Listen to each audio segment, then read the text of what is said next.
Welcome to It's a Grand Life. Did you know that in the United States alone, 2.4 million kids are being raised by their grandparents or other family members other than mom or dad? 2.4 million.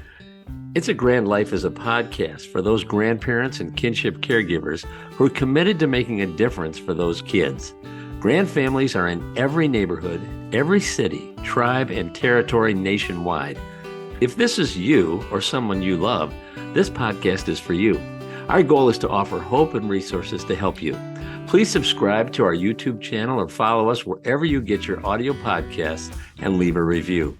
Every new subscriber and review helps us reach others that need assistance. Welcome to another episode of It's a Grand Life. Hello, it's Craig Nash again. I'd like to welcome you to another It's a Grand Life.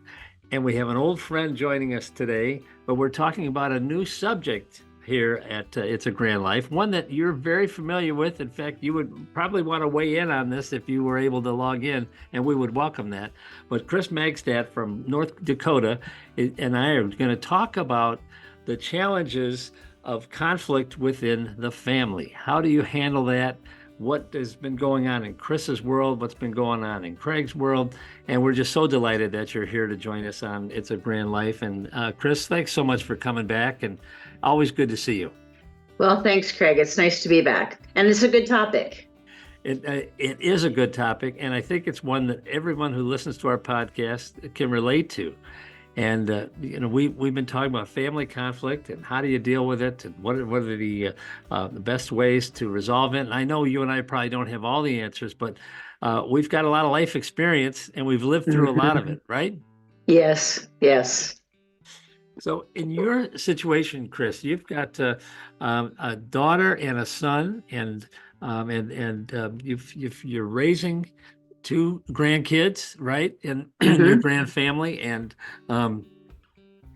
sometimes if it's similar to our situation, I've got a 30-year-old daughter who's living on the streets of Detroit, and a 25-year-old son who's got a very normal life down in Tennessee. He's getting ready to get married to a wonderful girl. But have you noticed family conflict between the siblings, between the brother and sister? And we have seen that in our family. And if you've noticed it, how have you dealt with it in your family dynamic? We have noticed it. I think that our daughter is older, and then our son is the younger sibling, and they're 5 years apart. And they weren't all that close growing up. But as this has happened, as he turned to alcohol, as he got pregnant, they got a girl pregnant in college, and all of those things kind of started bothering Nicole, our daughter. And so then their marriage ends, and we have children. And I think we were talking earlier, I was raised by my grandparents. Okay. And there was my birth mother, who was 14 years old when she got pregnant. And then there was her sister that was another 4 years younger than her. And then there was me, who was 12 years younger than her. And my sister that was the closest to me, I always idolized her as a little sister. However, she resented me. She would make comments about, I wish you'd have never been born. It really ruined my life when you were born. It was very, very hurtful. She was very resentful. And that was extremely hard for me, because I was the little sister that wanted a big sister that, to look up to and to love. And she was kind of my hero. So, that relationship kind of had to end at a point, because I couldn't do that anymore. And I see that with my daughter. When we took in our children, the grandchildren, and when we adopted them, our daughter was a part of that. She was a part of making that decision.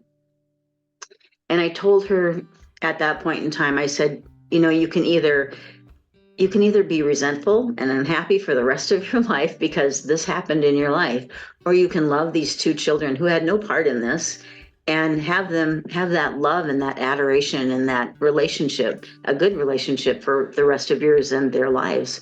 And so I see her going between the two. I see her being resentful, then I see her being that loving aunt, and then I see her going back. As far as her brother, we don't dare talk about her brother with her. She does not want to hear it, and we get a real cold shoulder if he tends to come up. He She does try every now and then to message him and say, if you need help. And she knows when I'm struggling, especially, and I'm the one out of the two of us in our marriage that struggles more when he's gone. Like he's been gone for a long period of time right now, and Right. and that's really difficult for me. And so she knows that. So she'll think, okay, how do I reach out to him and try and help him? And then in the next breath, it's like, I can't stand him. I hate him. I wish that he would be off the face of the earth. So I think that it's really affected her more than sometimes I even realize. And that's really too bad because she wishes she had a brother. She really wanted that relationship with him, and it's just not there. So she's angry. Yes, and we that's very similar to our situation where my daughter is 6 years older than my son. Mm-hmm. For the growing up years, they had a wonderful relationship until my daughter just kind of went off doing her own thing and did a lot of substance abuse and other things, and that resulted in a lot of police visits at our house and a lot of upset going on for the parents who my son is very close to, and so he's very bitter against his sister, and I don't know if he means to be, but he resents her daughter, the granddaughter that we're raising, and my granddaughter, all she wants is to have a relationship with her uncle, and she wants a quasi sibling because she doesn't have any, and she doesn't understand why they're not closer. And we are really hoping that my son, who's now engaged, that his fiance, who's really good with kids, that she'll be able to bridge the gap, and because it's the grandkids, in your case as well, they did nothing. They just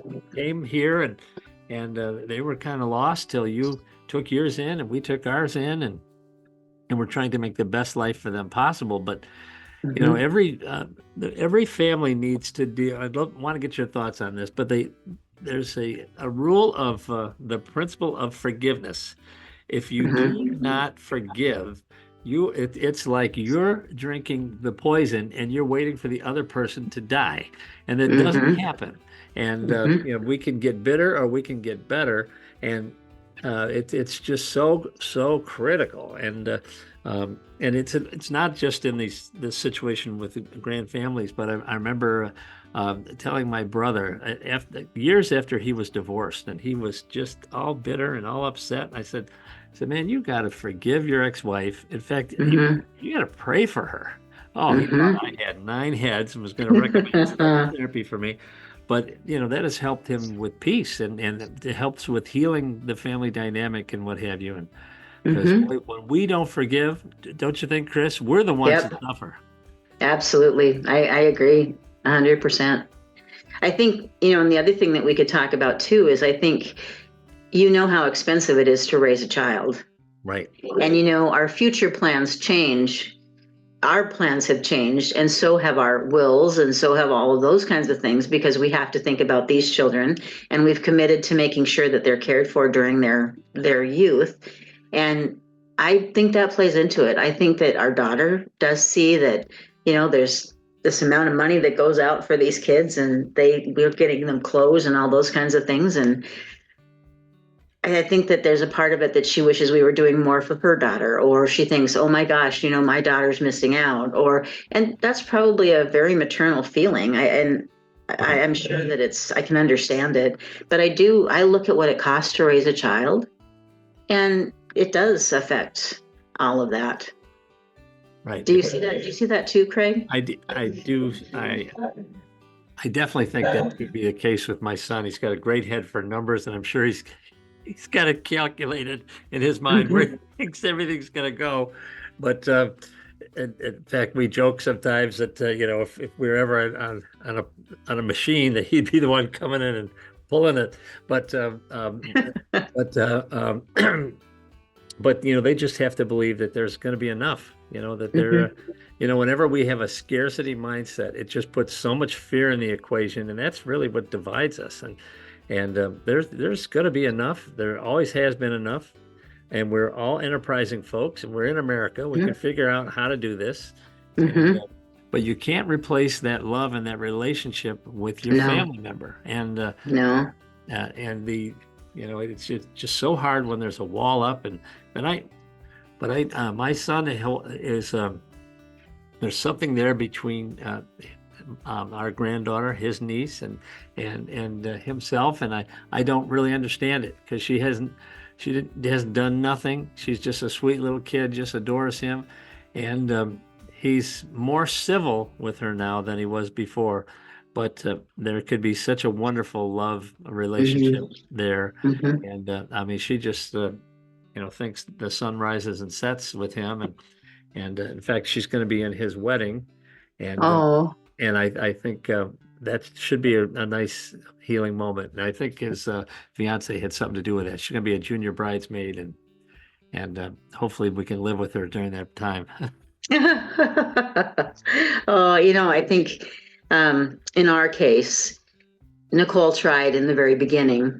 And I think as she had her daughter and the relationships are different because of the ages with the kids, she's not quite as close as she used to be, which is really unfortunate. And I hope that comes back. So we just keep hoping for that. And what about long-term conflicts? Like you did say, you had this situation with your sister. You wanted this wonderful relationship with her, and it was never going to be Mm-mm, good. There's no forgiveness. mm-mm, And you had nothing to do with the wall that was between the two of you. But no. have you talked to other folks that had similar situations, and how did they handle it? You just had to walk away? Hmm. It's a very, and this word's probably used a lot, it's a very toxic situation and it doesn't make your life better. Both my husband and I did an awful lot for her. And like I said, I stayed in touch with her. I made sure she felt, that she was cared for. And when she lived in the same city as us, we did things like oil changes and helping her with all these kinds of things. And it just didn't, she was just bitter. The bitterness was just not going away, and she couldn't forgive her sister or her parents. So, yeah, I think that's a difficult situation. Very difficult, and especially when you want to have a resolution and the other party's just not willing to move. And after a while, you're like, man, I'm just banging my head against the wall here. That, Well, it's really hard, Craig, and this sounds maybe off the wall, but we haven't spoken for a few years, and she's not well. And so I think to myself, am I wrong for not having this relationship? Because what happens if she dies? Am I gonna regret this? In the back of your mind, you can't help but think that. And so that adds a whole different layer to the burden. yep. Yeah, I've just had a lot of positive experience when I pray about a situation like that, and just ask God to give me the words to hopefully mend this fence. And you may not, it may never be mended, but if you're praying about it, I think you just will get peace. And Hmm. but yeah, it'd be awful to have this sister go through a health situation and not turn out positively, and then you have this wall still in place. So Hmm. um, you're real easy to talk to. I would think if you can just um, maybe time will allow a little bit of distance, and maybe reaching out would be good. It'd be when we miss out on the relationships, that's the real bad part of the It whole is. scenario, because family is so important, Hmm. and we really we need to nurture that. In fact, community is important. We're in a world right now post COVID, Kris, as you know, where it's like we're not as close as we used to be. We're there's still that lingering distance idea. In fact, I still see folks in Michigan. I don't know about North Dakota. They drive with masks on around here still, and I'm like, Hmm. Lord Yeah. have mercy, you've got to be kidding me. If you're not used to your own germs in your own car, we got a real, Yeah. No. a real problem. But Yeah. well, Yeah. And yeah, I agree with you. I think our village is important. it is, and especially when you are older grandparents like you and I are, and we've got younger kids that we're raising, and it's a different dynamic because we're going to the elementary, the middle school, or the high school, Hmm. and their peers' parents are at least 20 years younger than us, Exactly. and Yes. and and we're really blessed that we've got a number of our granddaughter's friends' parents that have included us. Hmm. We're probably not their first choice to go get a pizza, but we understand that, Yes. but they're certainly accepting and want to make sure we're in the loop regarding emails for sporting events and things like that. Hmm. Uh, but this and I think they respect what we've done, right? Yes. When other parents meet a grand family or a kinship caregiver, they're like, wow, these guys, they are, working longer. They are giving up that trip to Europe because they want to make sure their grandkids have clothes and maybe there's a little money put aside in the college fund. It's a Hmm. it's a different scenario, but that's what love is all about. That's right. That's right. Craig, I've been meaning to ask you too. How are your issues with extended family as far as, okay, let's talk about the birth father in your case or the birth mother in our case and their families? Have you had any issues with that? Well, we have how we approached it is we're very much there in the hospital, my wife and I, and I think even my son came when our granddaughter was born, and the my daughter was with the father at the time. They weren't engaged or got married or anything like that, but shortly after our granddaughter was born. Um, we always the father would come around because he was dating my daughter. Then they broke up, but we always embraced him with an invitation. Hey, you come on anytime, be part of this situation. You're still her dad. Even though and Hmm. he stood up in court and testified that we would be the good guardians for her, which I thought was really good. And Yes. so we've also always embraced his parents, our granddaughter calls Oma and Papa because I think she is German or Polish or something like that. We've always had a great relationship with them, and they live probably an hour from us. But Hmm. we encourage our granddaughter going to see them every other weekend. And Hmm. her dad is welcome at any time, but he does not have the type of job that gives him the flexibility to see her all the time. And right now he doesn't have the emotional capacity, I think, Hmm. to be plugged in. But he comes to sporting events or like there's a recital next week. We'll invite him to come, and we have just found that by just leaving the door open, he can come as much as he wants, and he's trying to come around a little more often than he was before. But he unfortunately he and his mom had a situation where one of his brothers died, I think 2 years ago of a fentanyl overdose. He was doing a line of cocaine on a Friday night to go out with the guys or something, and never came to. And so they've had just a double tragedy there, and he's had a hard time dealing with that. I think he's doing much better now, but very, very nice guy. Just Hmm. really um, always very pleasant with us and wants to do what's right by his granddaughter. I think he sees that she's doing well in school now. She's Hmm. the numbers that you and I see as grand voices for Generations United are true in our case. She's doing much better when she's under our roof, and Hmm. got caught up in math, and that was a problem with COVID. She was behind, and so we do our very best to keep the communication open, and we're both very different. They do things that we don't do, and what have you. Hmm. But where we can, we want to have them included, and then let our granddaughter formulate her own opinions. Just is Right. this what I want, or is this, or so. Um, but it's been a very good experience so far. Have you had the similar situation? No, unfortunately, it has been totally opposite. The mother, of course, is very into drugs and alcohol, and she's into that party scene still at her age. And she was, if she were young, I'd call her oppositionally defiant.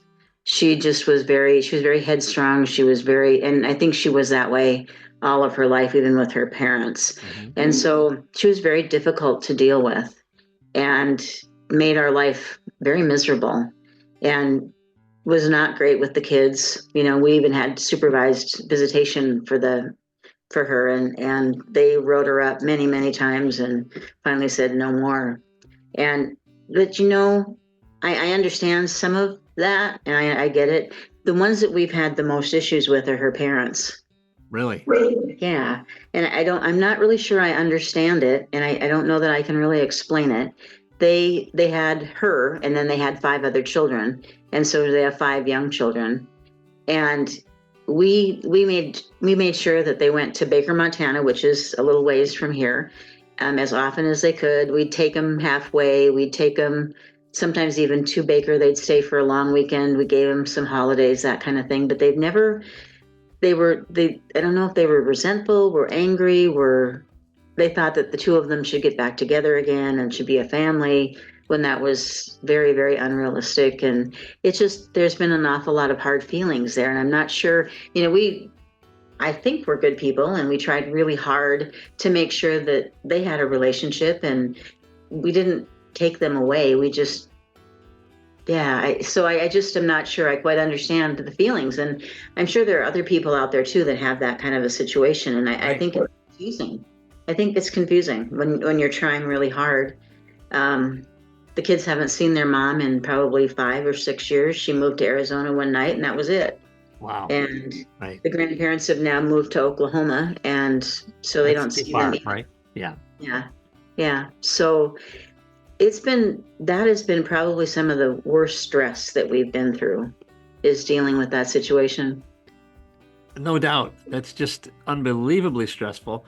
And it could have been where very similar to ours, where every other weekend they're taking the kids and you get, 2 days off, and it's great. In fact, towards the end of those weekends, I find I'm missing my granddaughter, but at the time I couldn't wait to put her on the car. So yeah, you had the stress of the conflict with the other family and the lack of blessing from having that respite. So. And when we did, Craig, when we did have the respite, when they did go, it was fine. However, we're real scheduled people. They go to bed at a certain time at night. I mean, we flex a little bit, but we try and keep a schedule, and they don't. And they're very, and so the kids would come home, and they would have a week of transition. They'd come home and their eyes were black underneath from no sleep, and they were just totally different kids, and it would take them a while. They'd just usually go to their bedroom for a little while and sit and kind of regroup, and it took a while to get back into everything. So even though we had a little bit of respite, what we went through when they came back was extremely difficult. Now we do have that. We do have a difference in the scheduling. And our granddaughter, and I think there's one of her cousins comes out to the grandparents out the same weekend that she's there, and I don't know how late they stay up, but our grand comes home on Sunday afternoon, and it's like her head is spinning around. She's just tired, short, and just lipping off and everything else. You're like, oh no, she didn't get any sleep. This is we're now starting to recognize that, and it's I'm hoping that gets better. But there was a time when she was playing soccer, and she would have a soccer game on Sunday after spending the weekend with the other grands, and she'd come home exhausted, and then to run around on the soccer field, she was like 50%. And of course, that was our fault. But but it's there's always a couple challenges there when you're dealing with these tough family dynamics. So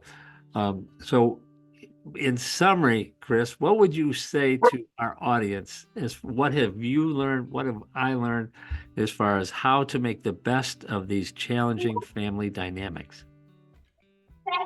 I think communication is probably a key. I think at least trying to communicate is critical.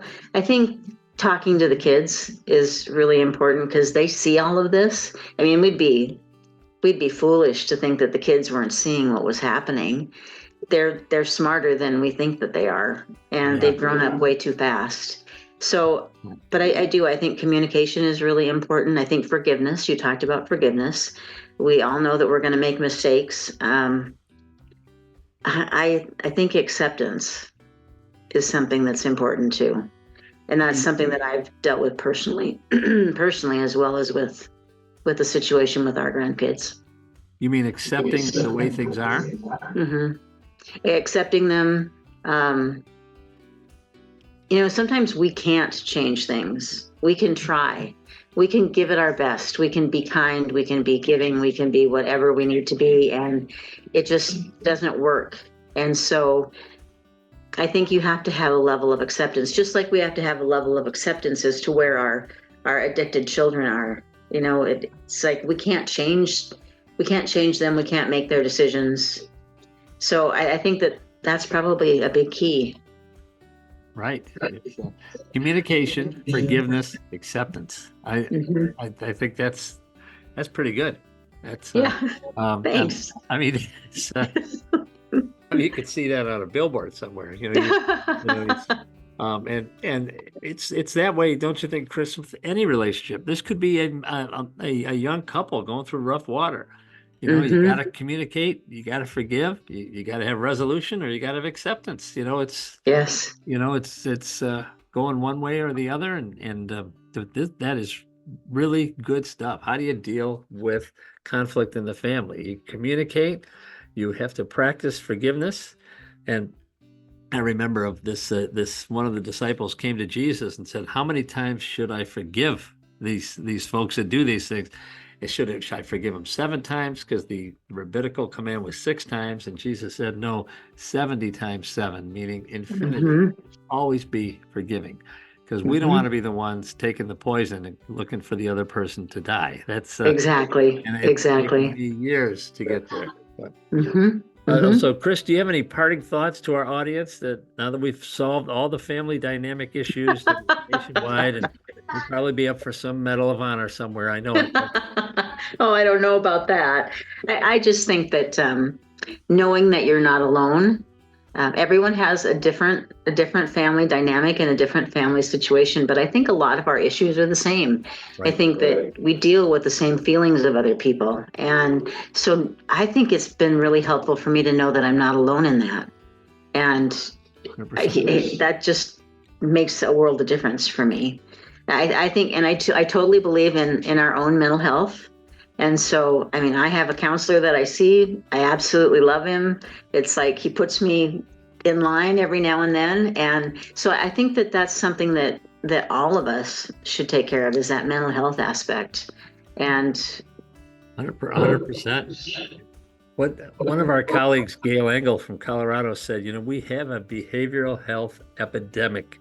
We do. And she said, we need to have the government invest in generating counselors the way in World War II they found folks to help build munitions, and it's the same thing. We need to have a core of behavioral health specialists, and my wife and I have ours, and we talk to her as needed, and it's we can't carry this stuff around with us. Isn't it great that there's no stigma in that anymore? I mean, imagine 30 years ago, you and I saying that, we'd be running in the closet. I mean, we want folks to know we talk to folks, but everybody's talking to behavioral health specialists. I don't know what I'd do without mine. Oh, I totally agree. So I just love how we've taken these issues here today, Kris, and we've tried to make them as positive as possible. But the real world, and we haven't really sugarcoated anything. We've got relationships that we've had to walk away from. We were really hoping that we could have a bridge of reconciliation, but sometimes a bridge is a two-way street, right? You've got to, and parties have to be part of that. But I commend you for how you have handled your situation and all the stress that you've been dealing with over the years, but you've always approached things with hope. I really would like this to work out with my sister, but it didn't work out. I want things to work out with my daughter and my son, and we just need to keep that hope alive, And Mhm. Lord willing, it's not in our timing. Right, right, exactly. But thanks so much for being our guest again on It's a Grand Life. And I hope that you know by now that any topic that you uncover that you want to talk about here, we're going to do it. And I just hope you have a great rest of the day. And I look forward to seeing you at our next Generations United meeting. That sounds great, Craig. Thanks so much for having me. Thank you for joining us today for It's a Grand Life. It's a Grand Life provides vital content, regulatory updates, and subject matter experts that are committed to supporting the 2.4 million kids and their caregivers from every neighborhood, every city, every tribe and territory nationwide. Please subscribe to our YouTube channel or wherever you get your podcasts and leave a review. Every new subscriber and review helps us reach others that need assistance. As caregivers, we are united in purpose. We are driven by hope while providing strength for today and hope for tomorrow. We are truly making a difference while living the grand life. If you have a suggestion for a future episode, please reach out to us. But we'll see you next time for another It's a Grand Life. Thank you for joining us.